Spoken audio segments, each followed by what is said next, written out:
Yes. Love the intro music provided by Riverside here. Unbelievable. Welcome, I didn't get to hear everybody. the I didn't Welcome. get to hear Happy the intro music. Thursday. What'd you say, Charlie? I didn't get to hear the intro music. Oh, you can't hear the intro music? That's kind No. of lame. Anyway, I'm sorry. You'll hear it when our episode comes out. But welcome, everybody. Welcome to JT Unfiltered. I am your host, Jonathan Tager, real estate broker here in New York City. And I'm very proud to introduce my guest this week. This is a very special guest. I mean, look, I love hanging out with you regardless. So we get to hang out virtually or on this whatever you want to go. I guess it's a podcast, but I'm looking at you right now. I want to welcome here. I did my homework, Charlie. GFC Development President and CEO. Am I correct? Did I get it That's correct? correct, buddy. That's See, correct. I Googled. Okay. And I want to welcome Charlie Aggouras, everybody. Welcome, Charlie. Thanks, buddy. Appreciate being on here with you.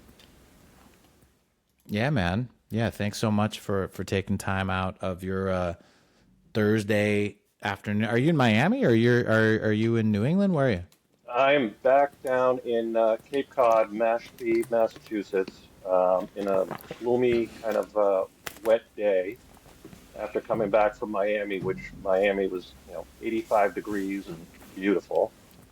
But Do you have we're like a looking for rule at some. this stage of life, like you have to be by a beach at all times? Pretty much. I mean, that's kind of like my goal is to be by, some body of water.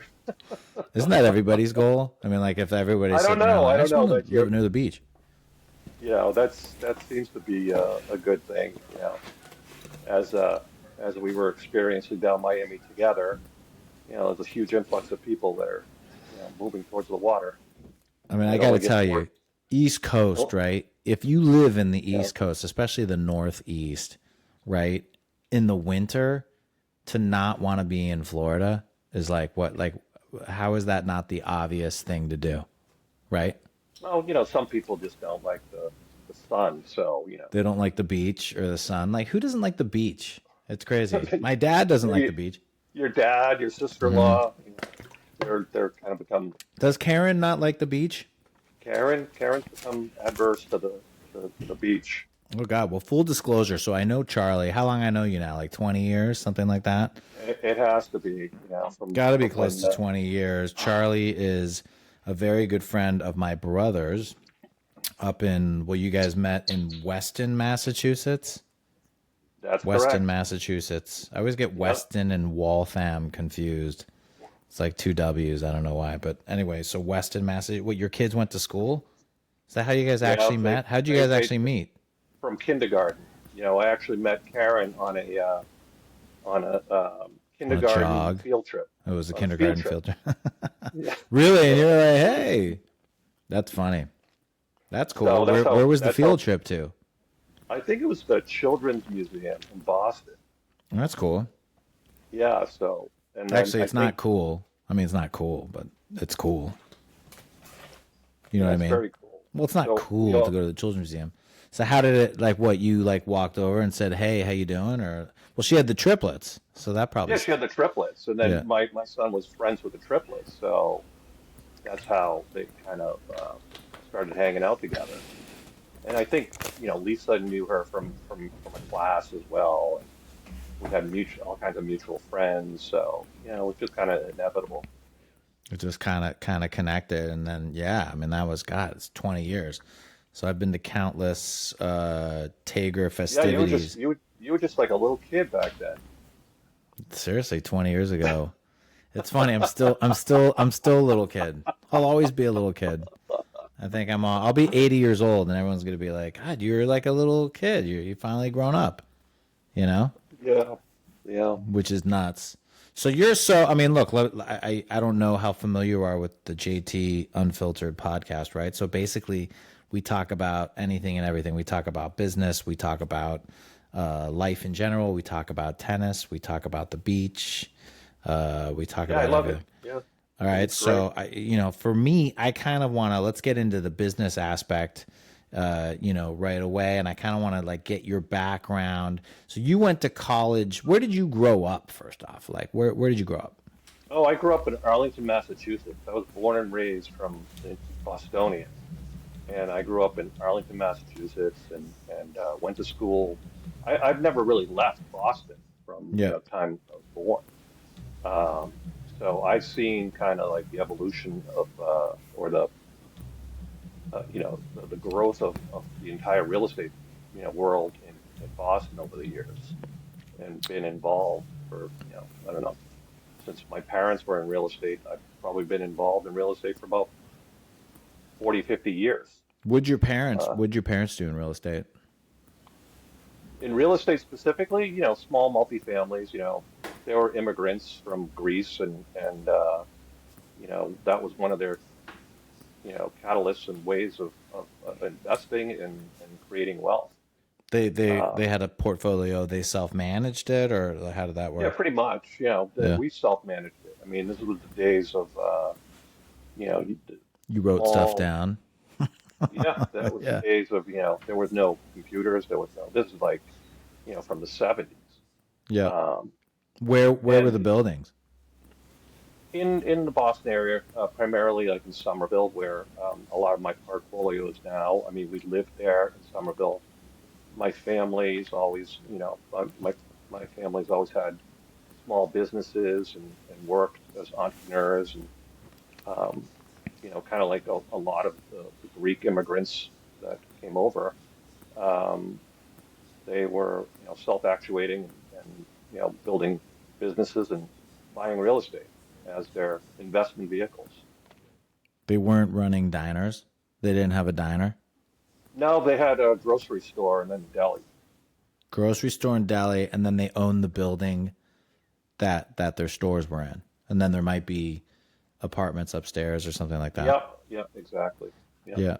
So you grew up sort of seeing, basically, I mean, yeah, you had, a market and so forth, but really the business is real estate, right? It's all about, real estate owned, I guess, for a lot of these It businesses. it was both, and don't forget, in the 70s and 80s, kind of like now, the real estate is kind of challenged when you have interest rates that are high, rents that are low. You're scraping by. We had rent control, the same kind of situation that we have right now with rent control trying to control the market is what was going on back then. So you had a lot of depressed real estate. You had a lot of neglected real estate. So it Y- was a different time. It was certainly a different time. And then we had the end of rent control here in Boston, and I was kind of like the benefactor of that because we were buying distressed properties and run down properties and rehabilitating them and putting them back on the market, either for rental or for flips back That's what then. you were doing when were you doing that? That was 1998. 93 to 98 is when kind of like we started in the real estate business in Boston. When you say we, so you mean your family, like your whole family, or what do you? No, when I say we, I mean kind of like I think GFC Development was founded in 1998. So um, You found when I you're say the we, founder of GFC Development. that's You're the founder. that's correct. Yeah, Yeah. yeah. So you and do you work? Because you have a big family, right? How big is your family? Oh no, I have an older brother that works for me and a younger brother that also works for himself. He's a CFO for a private equity company. Um, So there's three of you. So there there's were three of us. there Yeah. were three of you. Got it. And so But my only my older yeah brother's in the business with me, yeah and my younger brother is his own. he does his own thing. So Yeah, got it. And yeah. so you guys in it started in 1998. So you started the company in 1998. All of a sudden you're like, you know what? I want to start investing in real estate. I'm gonna do my own thing or whatnot. Or were you doing a project where you started the company? How did the inception kind of walk me through that? So interesting enough, I graduated with a degree in finance and accounting, double major from Suffolk University in Boston, and I was a financial planner and wealth management um, consultant for 10 years while I was still doing, the kind of the first few projects in real estate. And what happened was, we started raising capital for projects, and my broker dealer was like, "Look, you need to make a decision on what you're going to do because you can't be raising capital for projects and also being, working for a broker dealer." Yeah, It was a it's kind big, of a conflict. it was a big compliance issue. So that's when we kind of went in full into real estate, probably around the 2002 mark. Um, So it was like a and slow sort of, like it was a slow mutation kind of a thing. yeah, yeah. So, to me, investment vehicles or equities, right? Be it the stock market, be it real estate, it's just another store of wealth, and how you manage that. It was just for me, it was intangible assets, the stock market, mutual funds versus real estate, a little bit more dynamic, brick and mortar. You get to see it, you get to touch it, and it was a lot of fun. The doing real estate deals back then was fun. You'd take distressed property, fix it up, and create value. Like, what was your first deal? So, like the first transaction that GFC uh, did. So my first deal was probably I did a 4 unit project in the Boston area called East Boston.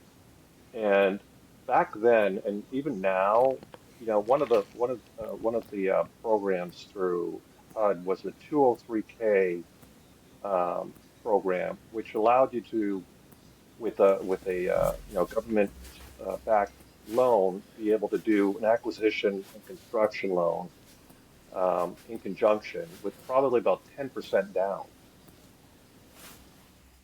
So, So it was, so what you bought a four family house somewhere? yeah, it was a four-family brick um, building, Yeah. and we built in the construction loan into the acquisition, and I hired a general contractor to do the project, and quite So you soon I only discovered you only had to put sorry. So you only had to put 10% down, and like what? How much was the building? Do you remember? it was probably about I don't know 300,000, let's just say, back then. Wow. And you're talking 98? What was this? 1998? Yeah, yeah, 1998. 1998. Wow. You could buy a four family for Yeah, 300,000. yeah, but Wow. keep in mind, Even then, that just sounds. like Yeah. it sounds like it's cheap, right? Everything Yeah. sounds cheap when you kind of put it into but when you put it into the context of what the rents were at the time. Yeah. Mark, I've always found real estate is bought at market. It's always market. Yeah. So when with the market is dictated by the comps from sales and from rentals. Yeah. So if you look at the acquisition price and you look at the rental rates that you're getting, it was it was probably breaking even. It wasn't like this was an amazing deal. It was Yeah. a decent deal, and that's usually what happens in real estate. You're buying something um, primarily that you're trying to add value to Well, what'd you do create. with that house? So okay, so you bought the building for 300,000, right? You Did know, you renovate it? What did you yeah. So do? we were renovating it with general You got contractor. it vacant? It was all vacant. Do you remember? Uh, I think I had to vacate the if it wasn't all vacant. I think I structured it that it was being delivered vacant because we were going to renovate all the units. So I think we structured it that we were going to That you would get it that it was vacant. delivered So, vacant. so you got it vacant. So you fixed up the units, right? You Yeah, renovated all four of them. Do you remember like all four of them? yeah, all four. And then what? You held on to it as rentals, or you rented it all out? You refinanced it, or you rented it all out? You We sold it? rented it What? all out and I refinanced it, and it was actually a good investment, but we used it. I think we sold it like 4 years later Hmm. for a profit, and we rolled that profit into another project. And that was kind of You 1031 it. What do you like? What do you think you sold it for? I probably it was probably a 30 or 40% return at the end of the day, I would think. Yeah. So that's great. And then did you? So But what don't the forget business? that I would look at it as cash on cash, right? So, Yeah. yeah, the cash on cash it was a big hit, meaning that it was a very profitable cash on cash. Yeah. So you think you made like 30 or 40% cash on cash? No, we probably made 30 or 40% on acquisition to exit, but cash on cash, if we only put down 30,000, we probably, did a 300% return or 400% return. Wow. That's great. So you had some happy investors. Actually, that was just me. It was just you. That was all just That you. was just that was just me. And I credit my mom because she was very pro, you need to buy this, you need to invest money, and this was probably when I was like in my, you know, early mid 20s that, that we started buying um, individually. Like buying. So like so your parents sort of really uh I guess they really encouraged you to to invest in real estate. And Yeah. were they doing that with your brothers as well? Were they like kind of like, look, you guys gotta do this or not Yeah, really? yeah, yeah. My older brother was working for my uh, father in the business, and he was doing his. I think he was getting married at that time, so he was buying his own, you know, s- um, single family house or multifamily to live in. So it Hmm. was a little different. It was a little different. So basically, so the business just kind of, so this is your first deal and you're like, well, I just made 300, 400%, cash on cash. You're like, oh, I think I got something here. Why don't I go on to bigger deals? Right. You're like, oh my God. Right. Yep, that's exactly right. And one of the things that we learned in that first project was, we hired a general contractor, and the first thing he started doing was, change ordering everything on the job, meaning that, it was increasing. It's always increasing costs, but Hmm. it was like, well, I could do this myself. Why am I, hiring a general contractor And getting to do screwed. this and getting screwed? Yeah. So when you say you So could do it yourself, what, you became a general contractor? we didn't become a general contractor at that time, but we became a developer at that time and started, looking at it more from, okay, I'm going to hire someone with a general contractor license, but we're going to run the project. Yeah. Got it. So you're not going to get screwed like that. So basically, you're going to subcontract the the project essentially. Yeah, yeah. Interesting. So you went. So what did you 1031 that building into? I'm curious. Do you I remember? think we did another project in Brookline, a similar kind of brownstone structure, but we were going to do that as condos this time. Hmm. And Why one of condos? the, Why would you? Why? I'll, I'll, Yeah.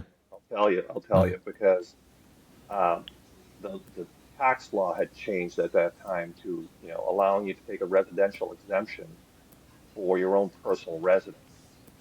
So by structuring it that, you're going to do them as condos, you could take the profit, a chunk of the profit, and put it into your own residence and live there for 2 years, and then cash out of that without paying any taxes or roll it.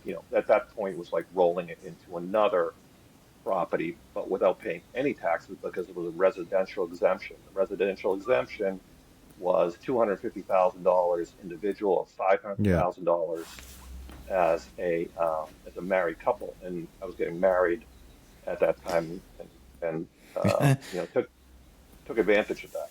I'm just laughing because can I tell you how many times I get people who, first of all, if I had a nickel every time someone buys an apartment and then they're like, oh, I'm just gonna rent it for 10 years.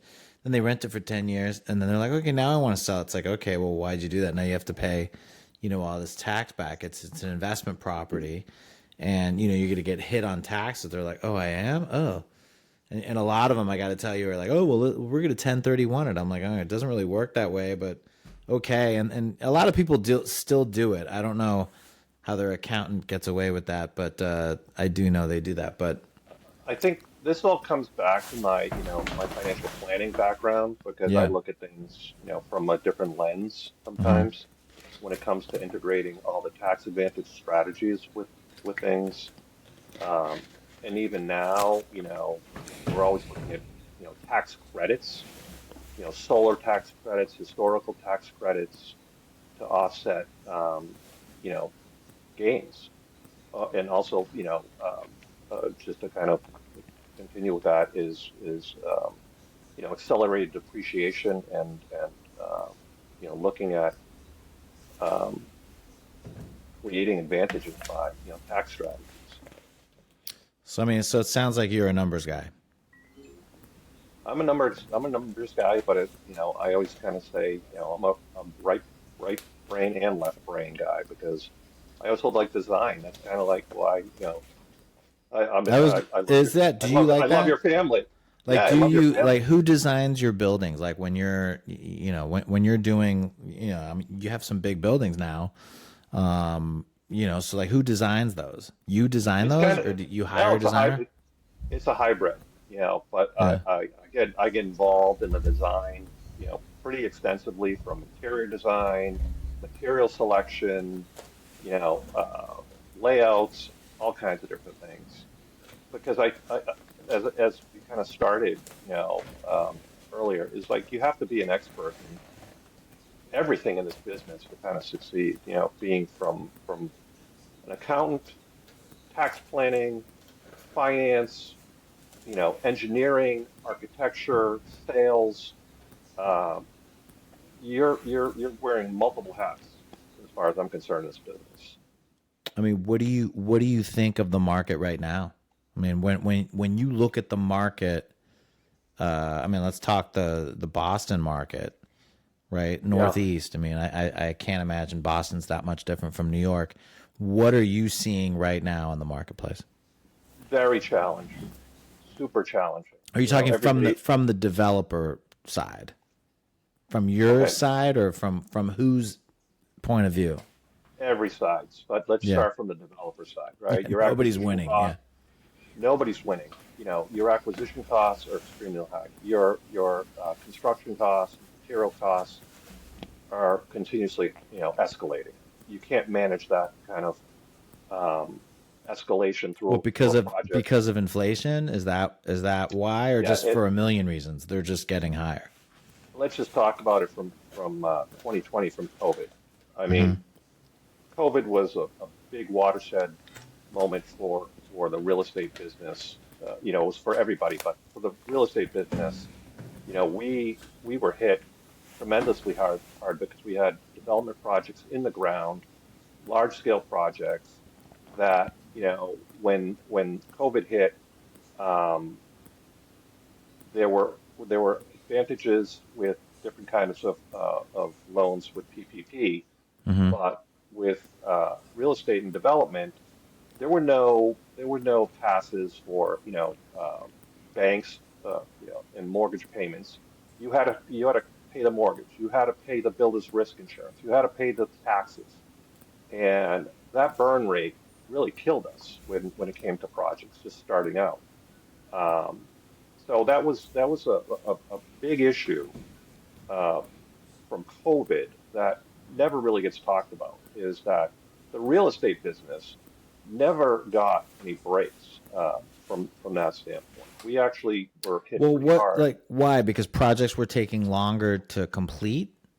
Yeah, we had Like projects that were ready to be occupied, and they because of were the shut occupied. You're saying projects that weren't projects occupied. ready that weren't occupied, Okay. ready to be occupied, ready to be Okay. sold as They had condominiums. COs, or I don't like they were Well, cleared. People could have lived in there. Like they correct, were legal residences. They were just empty. Why were empty they because empty?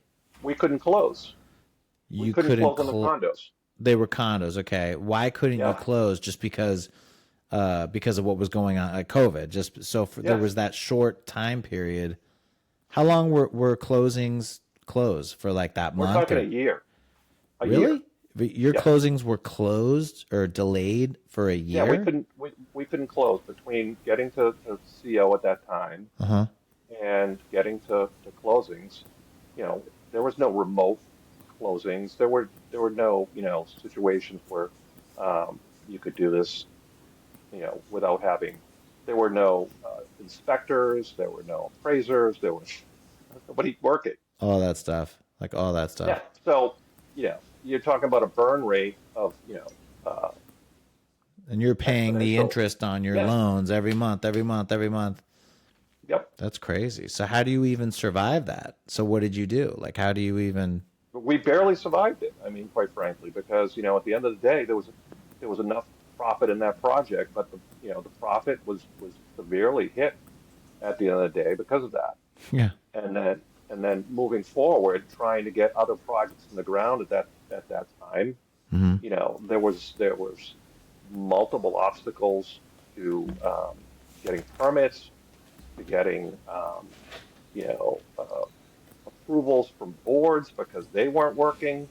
They were working remote. And then fast forwarded after COVID hit, and we were kind of working again. You had all kinds of supply shortages. We couldn't get transformers, switch gears, um, meter banks, elevators, constant You problems. name it. You name So it. so all this is happening. You get through it. What happened? Did you end up? I mean, you ended up selling all the condos, I'm assuming. Yep. So you're out of that building. Like you get through COVID, right? Obviously. So all the projects Correct. you were in mid project, were any of those buildings rental buildings that you still own, or no? They were all. Yeah, sure. So, that was another problem, right? So we couldn't even show properties for rent. So we couldn't increase any of our rentals at that time Hmm. because, if you went vacant, you probably weren't getting another tenant in there because number one, tenants weren't allowed you to go into the apartments to show them. Yeah. And then two, if it went vacant because of COVID, you had all kinds of issues trying to get people in there. Yeah. I mean, I don't know if you experienced the same thing in New York, but we did. I you mean, know, right away. I mean, rents went down. I mean, I would say for about, I don't know, 3 to 6 months. Rents were really bad. I want to say they went down about 30%.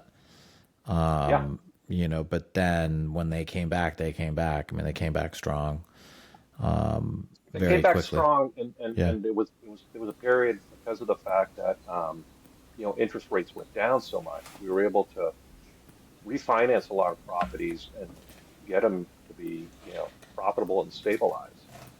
Um, but fast forward now, you have interest rates that have increased threefold from what you had back then. Yeah. And a lot of the loans that you saw that we all refinanced with are all maturing now. And quite frankly, they're, unsustainable rates because, you base your entire model on an interest rate that, worked at that time. And now you have maturing loans, which you're going to see this happening a lot more because that 5-year period that people usually finance in Hmm. commercial real estate is all coming due.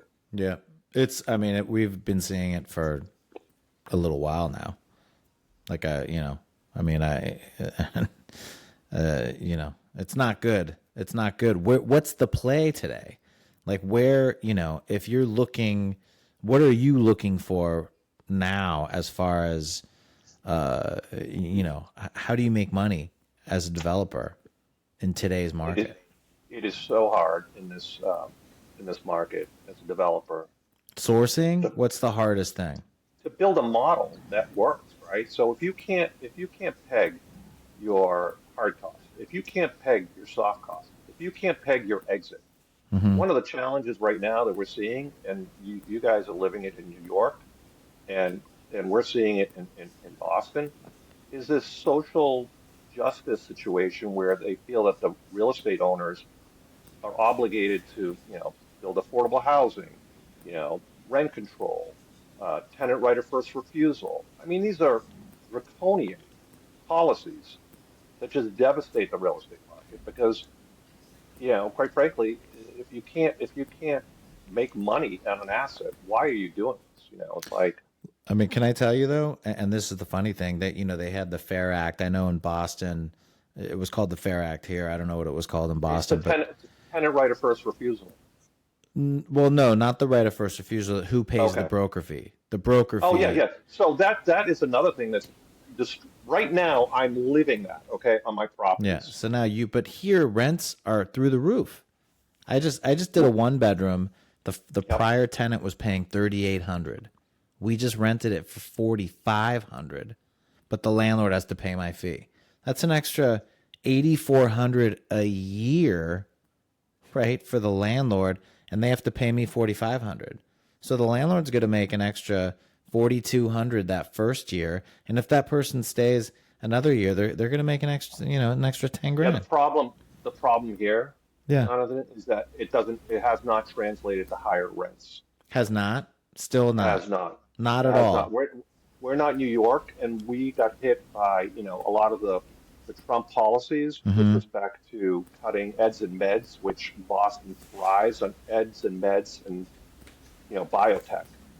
And that kind of drove, and international students, right? So when international students don't come to Boston, eds and meds get cut, and then biotech, on the private equity side has had its own issues with kind of, running its course.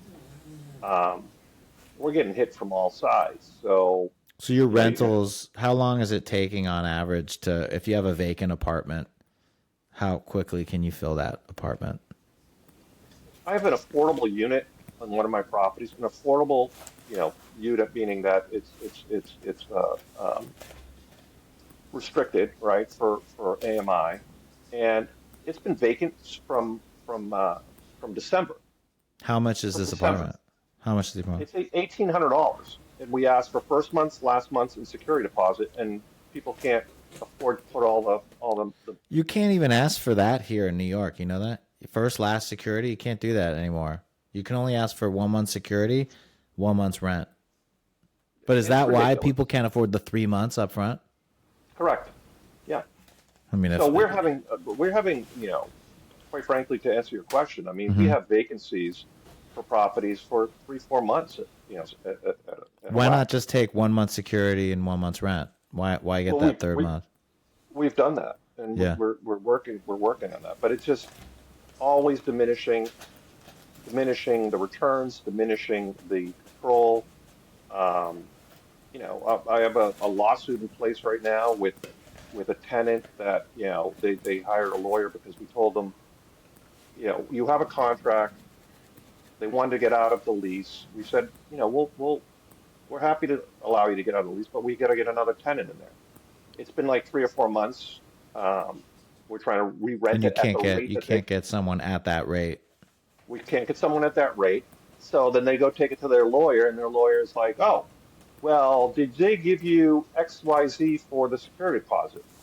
And we're obligated to give them a apartment condition statement, um, at signing with their security deposit. But what had happened with this, tenant? They never sent it back, right? It's So, like and they everyone. don't sometimes.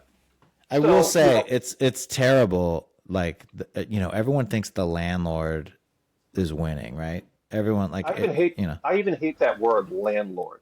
What Okay, am I the lord of? I you're mean, are the you kidding landlord. me? Well, okay, that's There's true. no, I own, I always say this, right? It's Yeah, like I'm the management company for the bank, basically, you're the management right? company for the what?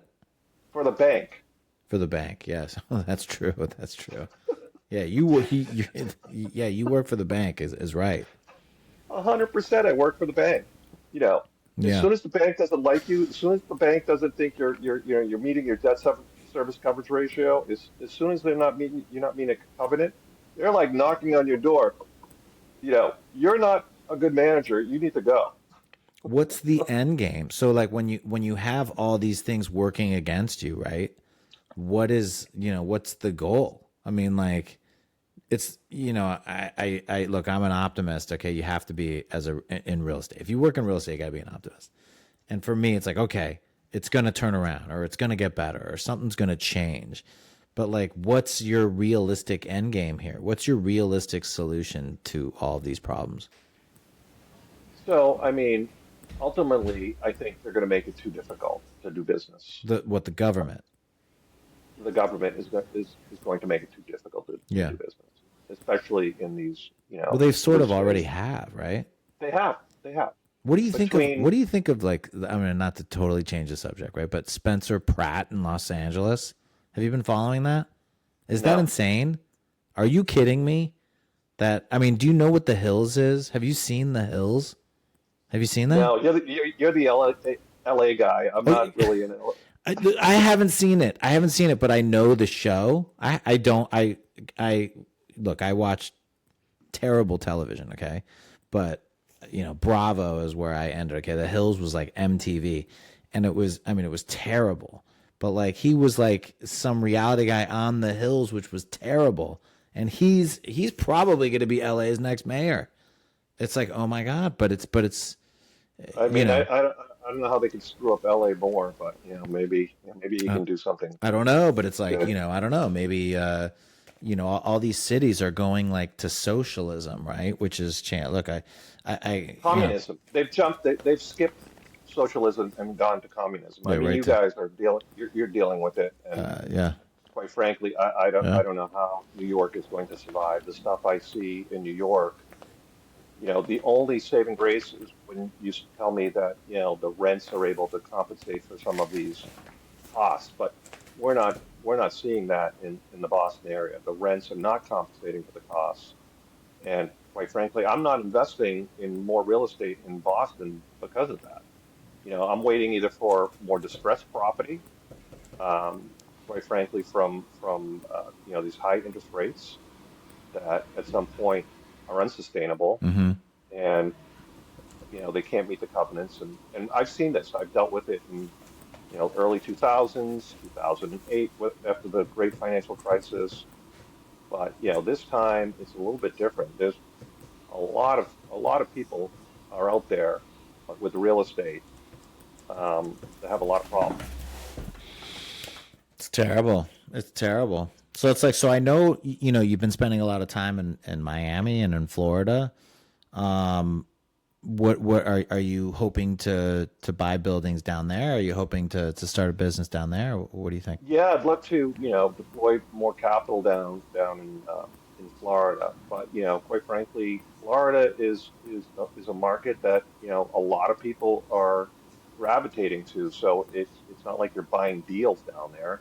You're going to wait for appreciation for the most part, unless you get lucky and you're buying near, you're acquiring assets that are near other developments that are going to, create the catalyst for driving up the valuation of the property you bought. So, on a yield basis, meaning that if you're buying a stabilized property, um, a lot of people are looking at the same thing. So, it's supply and demand. So if there's a property they're looking at and there's a number of people that want it, the return's not going to be that great. Mm-hmm. Um, Well, like, you're either okay, going to, let's say you had 100 grand to your name, right? And yeah. you're in Miami, and you're like, all right, I want to do something in real estate. Like, what do you think makes the most sense for the best return? And you've got 100 grand. Uh, I don't know. I'm I don't think a curious. hundred grand is going to move the It's not going needle to do for anything. It's not anybody. going to do But anything for you.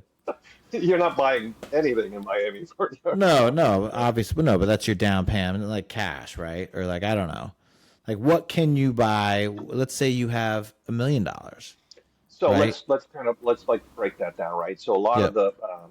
the uh, B and C and D condominiums out there, Mm-hmm. um, in the Miami or South Florida market, there's a lot of people that can't afford the assessments, the special assessments through the HOA. requirements for for the engineering studies that they have to do and the repairs they have to do. So they're having massive HOA increases that a lot of people can't afford. Hmm. So that's an opportunity, right? So if you understand what the engineering study requires and what the special assessment's going to be and when it's going to end and how you're able to manage that, there's a lot of people that want to get out of that, but they can't afford the special assessment. Yeah. So So they're you just, can yeah.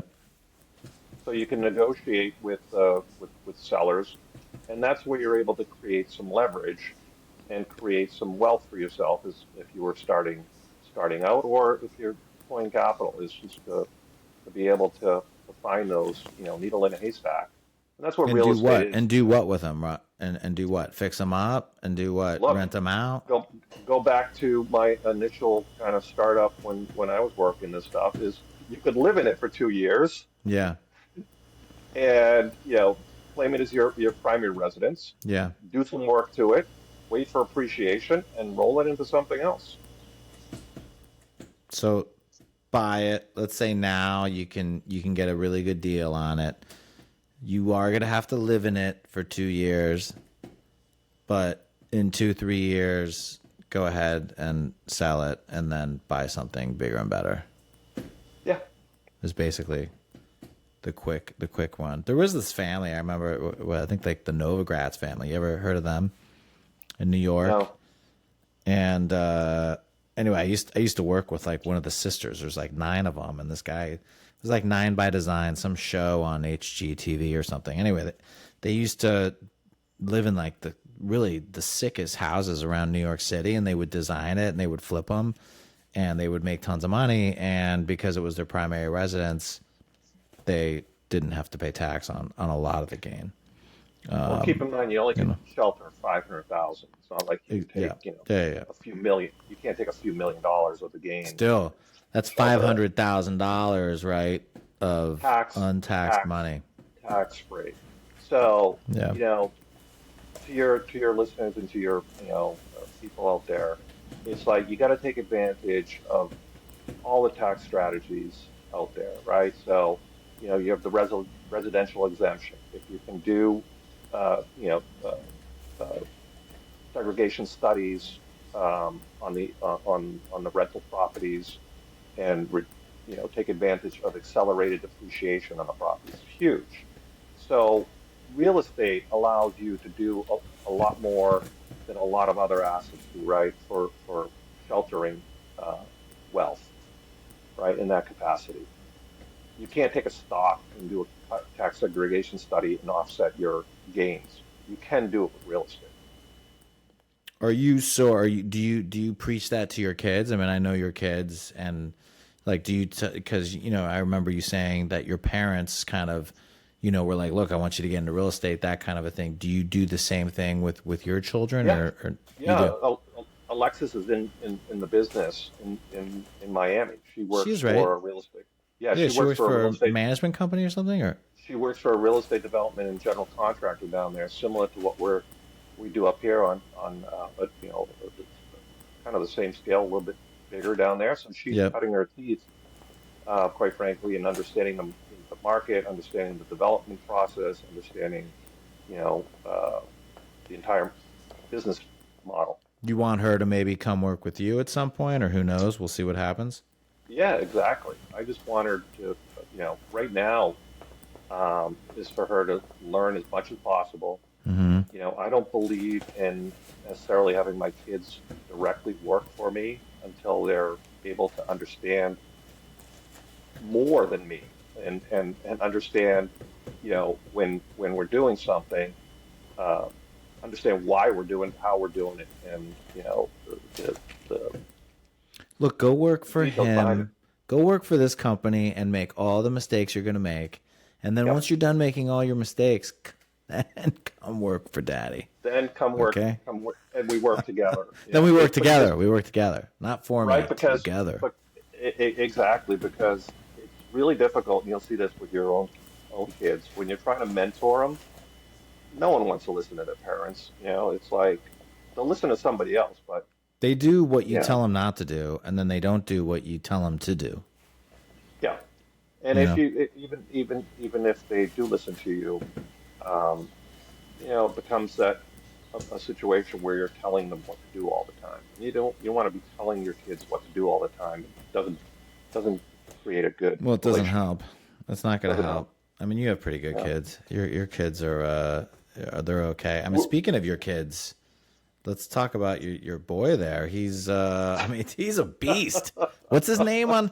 I mean, dude, Drew is an American Gladiator, which is I used to love it, that show. I mean, I used I to still watch it love all the the time. show. And have you watched I the new saw episode? the first one. I saw the one he was in. I saw the one he was. You I mean, he's you in got a to bunch of watch it. them. I should You got to watch watch it. other. I have to keep going. I have to Yeah, keep going. it's a great show. I encourage everybody to watch it. Amazon Prime.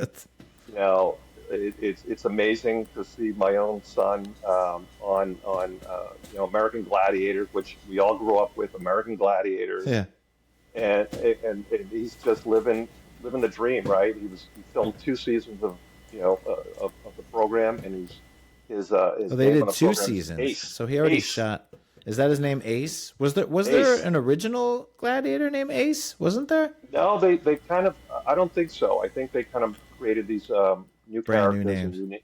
brand new names. Does he And so like does he like social media wise? Does he can he be in character social media and stuff or no? There must be like it's specific. it's it's a hybrid of what he's doing, right? So he has Yeah. Greek God Training is his website, and he does a lot of online fitness coaching and development in that regard, and kind of For our branding. listeners, by the way, I just got to tell you, like Drew Aggouras, definitely check. I'm sure you could just search Drew Aggouras. I'll put it in the notes here on our episode. But he's a beast. I mean, he's a beast. He was Yeah, he's doing. always He's in also very doing. good shape. He's What's also that? doing Miami's. He's also doing Miami Swim Week coming up at the end of the month. So Oh he's a my god! model as well. He's doing a triathlon, his second triathlon this weekend. So the guy is just a machine at this point. It's like he wants to do an Ironman coming up at the end of the year. Um, No so thanks. I never wanted to do it. I like have zero intention of ever doing an Ironman.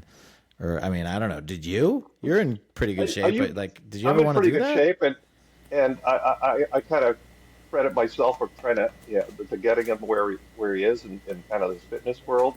I mean, he's taken it to a whole different level, but I've been working out all my life, and he's watched us train and work out, my wife and I, and he's taken it obviously to a whole different level. Does he get recognized around Miami? Like, are people like, oh my god, it's Ace? Yeah, he Like he, does. oh my god, Yeah. that is fantastic. I mean, good So, for him. being down in Miami with them both, and then he got launched. The program was launched, I think, about a month ago. Yeah. So we had a premiere party for him down there, and then he was just in New York. Unfortunately, we couldn't come to the bat mitzvah for your daughter, obviously. Yeah. Yeah. But he was in New York at the same time. But he had a whole gig going on there for the season finale. They did a whole rap party Oh, that's in New cool. York. Yeah, Oh, that's yeah, fun. yeah. Was So it he like was one of all those over. live events, or no? They just had a rap party here. No, it was a live event, and Yeah. you should go on his Instagram because he did this whole thing in Times Square with one of his other buddies there that's on the program, Neon Yeah. Allende is his real name, and they were all over Times Square doing kind of like bits for American Gladiator. That is, dude. That is so cool. Honestly, that is a. You gotta So love the world we live in. Oh, go ahead. So, go to work and work in real estate, or, be an American Gladiator. And I had sent him to Miami to go work for a mortgage firm after he graduated finance from Loyola. And, he did that for like 6 months, and he calls me up one day and he goes, Dad, this I can't do this anymore. There's no way I'm going to sit at this desk for, 14 hours a Dad, day I'm being, sorry, I can't being do it. abused. Good for I'm him like, though. that he could tell you, like that's nice that he like picked it up and like, Dad, I'm not doing this. I can't do this. Were you Yeah, it like, was. come on, stop it? Yeah, because it's like the finance guy, me is looking at Yeah. him going, look, man, you who do you think you are? You got to work this, you got to work from the bottom to get to Yeah. Like, the look, top. if you want to be baller, you got to go into finance like Daddy. But look at this. Like, what he's doing is so hard. I mean, like, he's like to be a fitness like guru essentially is what he is, and he's killing it. And he's what is he like? He's 24. How old is he? Yeah, he's 24, and He's I give him 21. a lot of credit, right? I mean, he went from just starting in the fitness world to being selected out of like 3,000 people at a combine in LA to be an American gladiator. I That's mean, nuts. it's nuts. It's nuts. Nuts. It is nuts. And to be so young, right? To Yeah, he be was so the young. youngest. He was the youngest of the gladiators there, the male gladiators. Yeah, He's a he's the guy that, youngest on the show, right? He's the youngest yeah. gladiator, I isn't think he? one of the other girls is about his age, but Okay. that's it. That's it. Everybody's older. They come from either a very pedigree football background or wrestling background, like Yeah. WWF and that kind of stuff, or they're Is he winning? D1 Does he athletes. win most of his events? Yeah, he I does really saw him. well. There was like the big. He was like slingshotting, trying to kick this guy off this thing or something. But there were like Yeah, I mean, other guys trying to do it. yeah, the event is called the Edge that he was in. It's a kind of a maze of an elevated structure, 30 feet up in the air, where the contestant has to run across it, and it's like a grid, an open grid, and he has to push them off of this 30-foot high uh, elevated structure, and the contestant is trying to get to one side to the other to get points, and his goal is to knock the To guy knock him off. off. He's like Tarzan. He's just like flying at this guy, Yeah, trying to hit the guy. and then the other one is that he does the rings, right? You remember the rings where the contestant's trying to get across Think from one so. side to the other, and his goal is to keep him getting to the other side and rip them down. It's like That's great. I mean, a honestly, lot of fun. that's It's a a lot of great fun. gig. Yeah, exactly. For him, that is like such a great gig. That's awesome. Well, look, Yeah, I'm sure you've got a million and one things to do. And trust me, our 7 listeners are like, all right, dude, are you going to stop talking? Because it's been like an hour. yeah. I gotta go deal with my lawyers, my bankers, all the all the problems. good, all the good stuff. Yeah, yeah. Drew, I think you made the right decision because you know what your dad has to do right now sucks. Yeah, So, but look, thank you so much for coming on the show. You're always a welcome guest. This will be amazing. I mean, we should do it once a year, at least once a that'd be year. great. That'd be awesome. And hopefully we talk about better real estate climates than our current one.